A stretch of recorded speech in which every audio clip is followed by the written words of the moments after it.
Hello बच्चों, आप सभी का स्वागत है आपके अपने यूट्यूब चैनल कंबोसर पर। तो एक बहुत बड़ी खुशखबरी है उन बच्चों के लिए कि जो दो से ज्यादा पेपर में फेल है। ठीक है, जो आपकी मेन पेपर हो क्लास, चाहे वो क्लास 10th है चाहे वो क्लास 12th है। तो कई लोगों के मन में कंफ्यूजन थी कि क्या जैसे 12th वालों के लिए एक लेटर आया था, उसके बारे में मैं पहले आप लोगों को वीडियो दे चुका हूँ कि उसमें ये था कि अगर कोई बच्चा एक विषय में फेल है तो उसका बैक पेपर दे सकता है या फिर इंप्रूवमेंट भर सकता है। ऐसे क्लास 10th में अगर दो में फेल है तो तभी वो बैक पेपर या फिर इंप्रूवमेंट दे सकता है। बट जो अपडेट है वो आज मैं आपको पूरी यहाँ पर बताऊंगा डिटेल से, और जो क्वेश्चन बच्चों के हैं लगातार जो पूछे जा रहे थे उन सभी का सॉल्यूशन आपको यहाँ पर आज दिया जाएगा। तो पूरी वीडियो को जरूर देखना है, रिक्वेस्ट है आपसे। क्यों? क्योंकि बच्चे क्या करते हैं, सिर्फ स्टार्टिंग की 1 मिनट की वीडियो देख ली, 2 मिनट की देख ली, बट फिर आगे नहीं देखेंगे और फिर कमेंट बॉक्स में कमेंट करेंगे कि सर क्या हम मतलब हम अगर 3 सब्जेक्ट में फेल है तो हम पेपर दे सकते हैं क्या? प्लीज रिक्वेस्ट है कि एक बार वीडियो पूरी देख लो। अगर आपके जो डाउट है वो क्लियर नहीं हो रहे हैं या फिर उनका सॉल्यूशन नहीं मिला है वीडियो में, तो आप कमेंट बॉक्स में जरूर अपनी कमेंट डालिए, तो आपको 100% सॉल्यूशन दूंगा। ठीक है, अगर सॉल्यूशन हुआ वीडियो में तो फिर पॉसिबल नहीं है कि मैं आपके किसी कमेंट का रिप्लाई दे पाऊं। तो पहले आप वीडियो को जरूर पूरा देख लीजिएगा। तो ये आपका 19 जून को लेटर आया है, क्योंकि लगातार रामनगर फोन जा रहे थे, चाहे वो प्राइवेट स्कूल हो, गवर्नमेंट स्कूल हो, बच्चों के हो, टीचर्स के हो, कि ये पूछने के लिए कि कई बच्चों के जैसे डाउट थे कि कोई दो सब्जेक्ट में फेल है। ठीक है, तो वो बैक पेपर देगा नहीं देगा? 12th की बात कर रहा हूँ। ऐसी क्लास 10th की बात कर तो कोई 3 विषय में फेल है तो उसका क्या होगा? 4 विषय में फेल है तो उसका क्या होगा? तो आज सारे डाउट आपके क्लियर किए जाएंगे। तो पहले हम इस वीडियो में क्लास 10th के ही बारे में पूरा देखेंगे, और क्लास 12th वालों के लिए अलग से सेपरेट वीडियो आपको दी जाएगी। तो इस लेटर को पढ़ लेते हैं। यहाँ पे पहले में तो कुछ नहीं खास दे रखा है, बोला है कि जो परीक्षा सुधार के संबंध में आप जो बोर्ड एग्जामिनेशन रामनगर जो है आपका, उनसे आप इन्फॉर्मेशन पूछे तो उसी की पूरी डिटेल्स आपको यहाँ पर दी गई है। तो इसमें अब आपके क्या क्या जो क्वेश्चन थे जो रामनगर बोर्ड से पूछे गए थे और उनका क्या क्या सॉल्यूशन दिया गया वो हम यहाँ पर देखने वाले हैं। क्योंकि जो आपके मन में डाउट हैं वो अगर मैं भी यहाँ पर आपको बता रहा हूँ तो आप भी कहेंगे कि आपकी बात हम कैसे मान ले, या फिर कोई भी कह रहा है तो आप उसकी बात कैसे क्यों मान लेंगे? कोई ऑफिशियल चीज भी तो होनी चाहिए ना।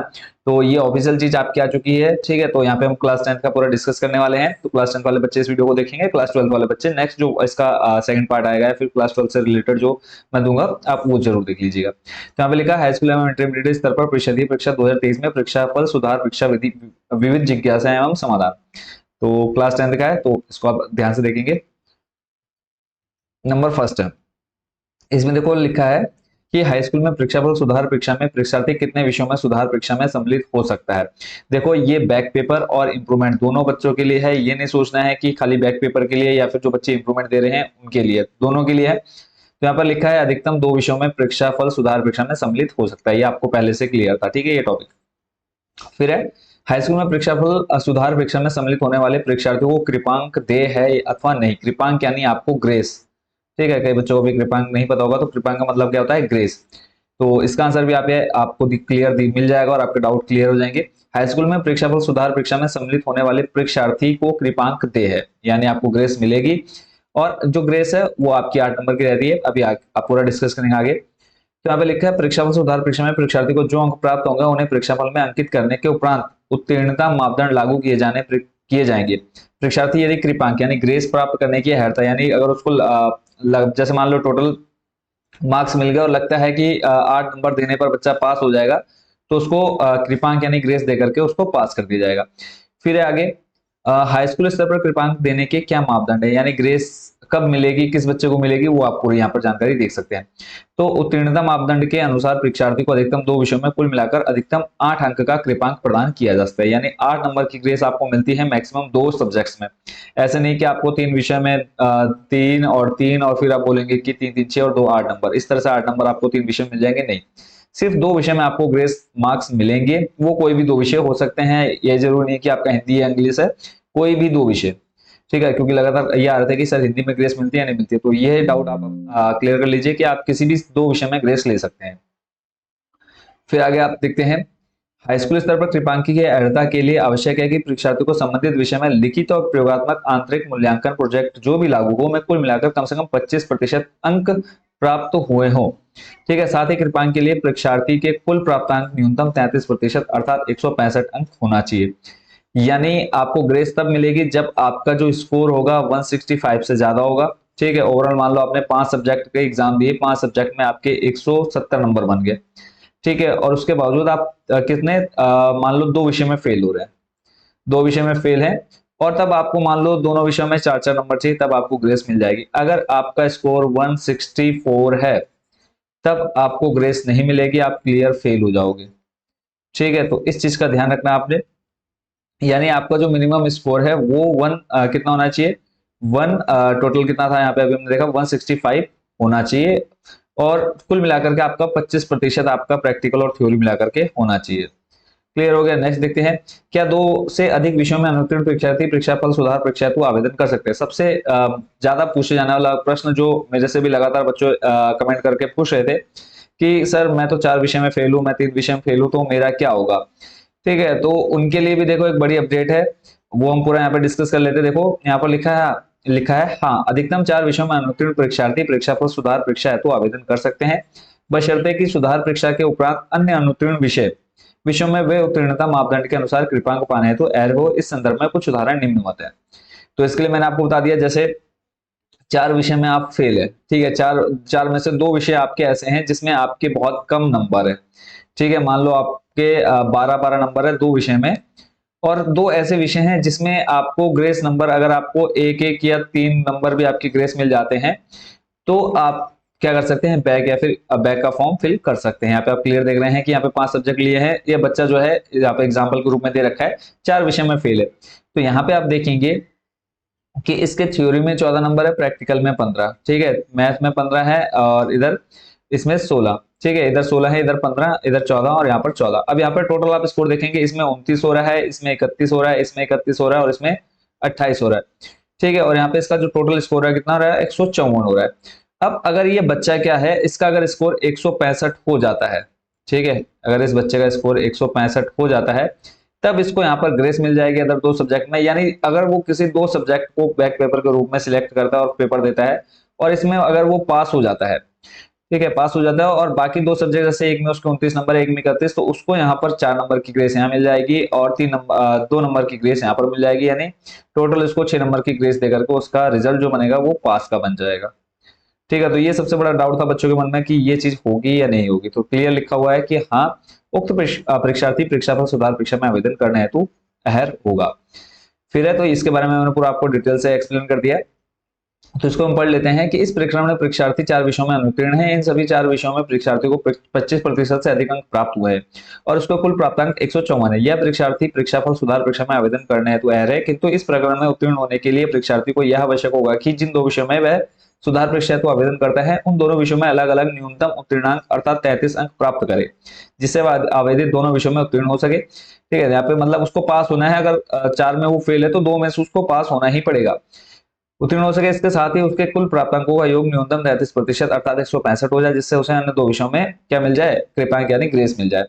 फिर है, क्या 3 विषय में अनुत्तीर्ण निम्न परीक्षार्थी परीक्षाफल सुधार हेतु परीक्षा आवेदन कर सकते हैं, यानी बैक पेपर भर सकता है या नहीं भर सकता?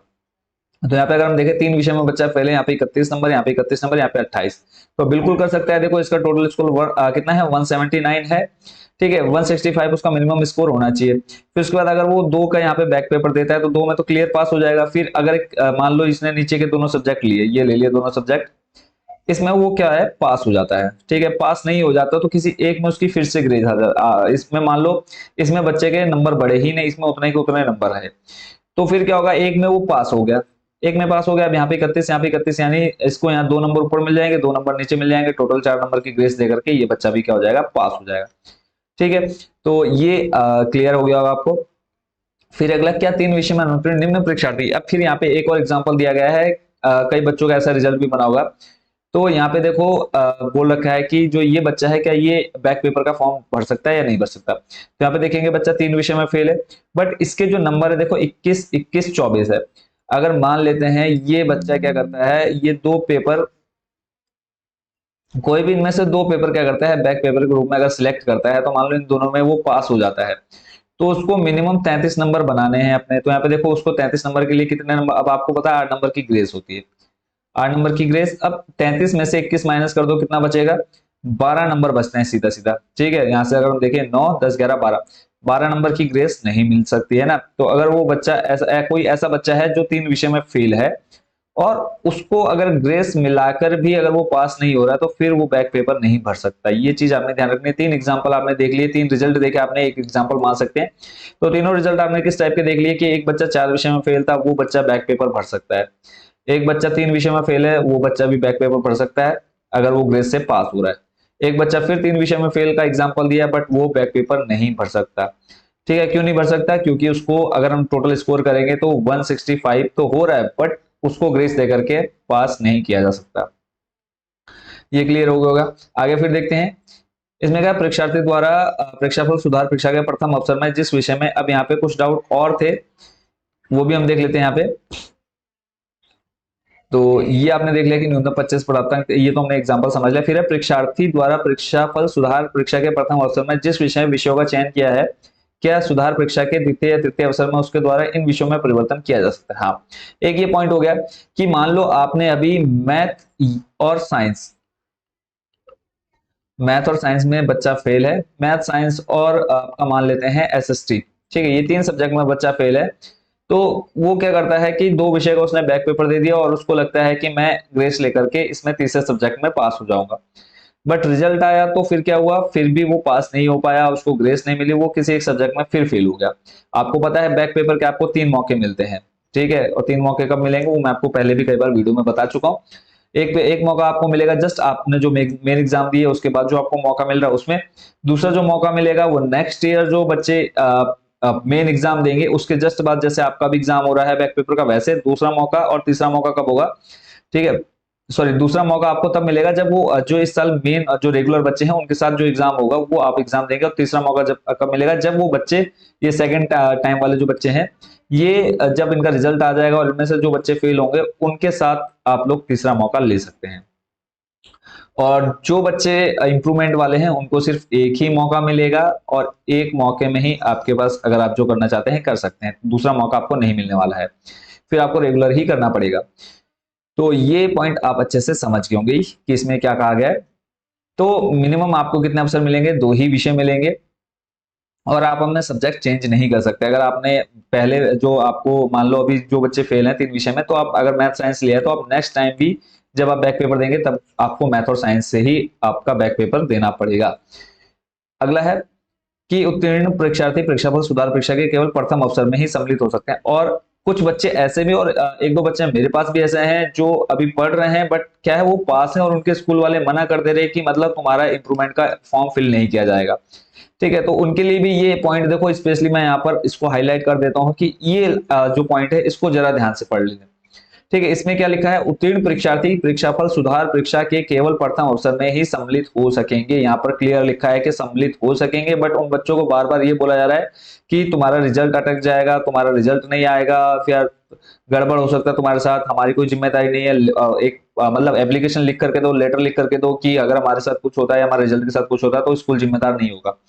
तो ऐसे टीचर से भी रिक्वेस्ट है कि प्लीज आप पूरे पॉइंट्स पढ़ लीजिए, उसके बाद फिर आप बच्चों को उसके बारे में सही जानकारी दीजिए। ठीक है, बच्चों को आप मतलब गलत जानकारी बिल्कुल भी ना दें। यहाँ पर क्लियर लिखा है कि जो बच्चा क्या है कि पास है उसके बाद भी वो क्या कर सकता है, अपने इंप्रूवमेंट अगर करना चाहता है किसी भी पेपर में, किसी 2 विषय में, तो वो इंप्रूवमेंट का फॉर्म फिल कर सकता है। चलते हैं अगले पॉइंट पर। इसमें लिखा है यदि परीक्षार्थी को परीक्षाफल सुधार परीक्षा में पूर्व में मुख्य परीक्षा में प्राप्त अंकों से कम अंक प्राप्त होते हैं तो परीक्षाफल पर क्या प्रभाव पड़ेगा? तो कोई प्रभाव नहीं पड़ेगा, कुछ नहीं लिखा हुआ है। बट क्या होगा, अब मान लो आपके कम नंबर आ गए हैं तब भी आपको क्या मिलेगा, रिजल्ट आपको नया मिलेगा। जैसे मान लो अभी आपके मैथ में 10 नंबर है, ठीक है, आपने बैक पेपर दिया मैथ का, उसमें आपके पहले 10 नंबर थे और पेपर देने के बाद भी आपका कितने ही रहे, 10 नंबर रहे। ठीक है, 10 नंबर रहे तो आपको रिजल्ट क्या मिलेगा, अब जो आपका पहले वाला रिजल्ट आया वो वापस रिटर्न हो जाएगा और नेक्स्ट जो पेपर आएगा, रिजल्ट आएगा उसमें क्लियर लिखा आएगा सुधार परीक्षा। ठीक है, बैक पेपर या फिर इंप्रूवमेंट लिखा हुआ आएगा और तब भी आपके मैथ में 10 नंबर ही रहेंगे। तो देखो रिजल्ट पर कोई फर्क नहीं पड़ेगा अगर कम नंबर आते हैं तब भी। अगला प्रश्न है, यदि कोई परीक्षार्थी परीक्षाफल सुधार परीक्षा में आवेदन करता है परंतु किसी कारणवश परीक्षा में सम्मिलित नहीं हो पाता तो उस परीक्षार्थी को परीक्षाफल पर क्या प्रभाव पड़ेगा? फिर भी कोई फर्क नहीं पड़ेगा। मान लो आपने बैक पेपर का फॉर्म फिल कर दिया, किसी कारणवश आप पेपर देने नहीं जा सके, ठीक है। तो कई बच्चे सोच रहे हैं कि हम फेल हो जाएंगे, ऐसा नहीं होगा। जो आपका पहले वाला रिजल्ट था वही रिजल्ट सेम प्रिंट होकर के आएगा। पहले वाला जो अभी जो आपको मेन रिजल्ट, मेन एग्जाम दिया ना, उसमें आपको जो रिजल्ट मिला है वो रिजल्ट आपको आपको अभी मिल जाएगा, बट वो रिजल्ट आपका वापस ले लिया जाएगा, और जो नया रिजल्ट होगा जो आपने अभी फॉर्म फिल किया है वो उसका रिजल्ट आएगा, और सेम टू सेम वही रिजल्ट आएगा, बस उसमें एक चीज लिखी हुई आ जाएगी, बैक पेपर या फिर इंप्रूवमेंट। ठीक है। तो आप सोच समझ के पढ़ना कि अगर आप एग्जाम देने जाओगे तभी आप फॉर्म फिल करना। अगर आप फॉर्म मान लो एग्जाम देने के मोड में नहीं है और आप सोच रहे हो कि मजे मजे में फॉर्म फिल कर देते हैं, तो उसका एक नुकसान तो नहीं है, ना कोई फर्क पड़ना है उसका इन फ्यूचर कभी भी किसी जॉब वॉब में। बट यह है कि रिजल्ट में आपका एक ये लिखा हुआ वर्ड आ जाएगा, बैक पेपर या फिर इंप्रूवमेंट। ठीक है। तो इसका ध्यान रखना आप लोगों ने। रिजल्ट आपको नया मिलेगा अगर आप पेपर देने नहीं भी जाते हो, और जाते हो तब भी, और अगर आपके मार्क्स चेंज नहीं होते तब भी आपको रिजल्ट नया मिलेगा। फिर है कि आप परीक्षार्थी को प्रयोगात्मक मतलब प्रैक्टिकल होगा या नहीं होगा, ये इसमें लिखा है। तो देखो प्रैक्टिकल आपका दोबारा नहीं होना है, ये क्वेश्चन भी कई बार बच्चों ने पूछा लगातार। तो आपका प्रैक्टिकल नहीं होंगे, जो प्रैक्टिकल में पहले नंबर मिले हुए हैं वही नंबर आपके सेम रहने वाले हैं। तो ये डाउट आप अपने मन से निकाल दीजिए कि प्रैक्टिकल भी आपका होगा। फिर यदि कोई परीक्षार्थी परीक्षाफल सुधार परीक्षा हेतु आवेदन करने के उपरांत इस परीक्षा में किसी कारण से सम्मिलित नहीं हो पाता तो उसे परीक्षा में सम्मिलित होने हेतु कोई अतिरिक्त अवसर प्रदान किया जाएगा नहीं। देखो अगर बच्चा जैसे कोई मान लो इम्प्रूवमेंट वाला है बच्चा, अब वो सोच रहा है कि अभी मैं अगले साल दे दूंगा या फिर हमको बाद में दोबारा मौका मिलेगा, अगर आपका पेपर छूट गया तो आपको कोई मौका दोबारा नहीं मिलने वाला है, सिर्फ आपके पास एक ही मौका है। और बैक पेपर वाले बच्चे जो हैं उनके पास 3 मौके हैं। मान लो अभी उसका पेपर छूट गया तो वो नेक्स्ट ईयर दोबारा ट्राई कर सकता है बैक पेपर के लिए, बट ये एग्जाम होने के बाद आपको कोई दोबारा मौका नहीं मिलने वाला है।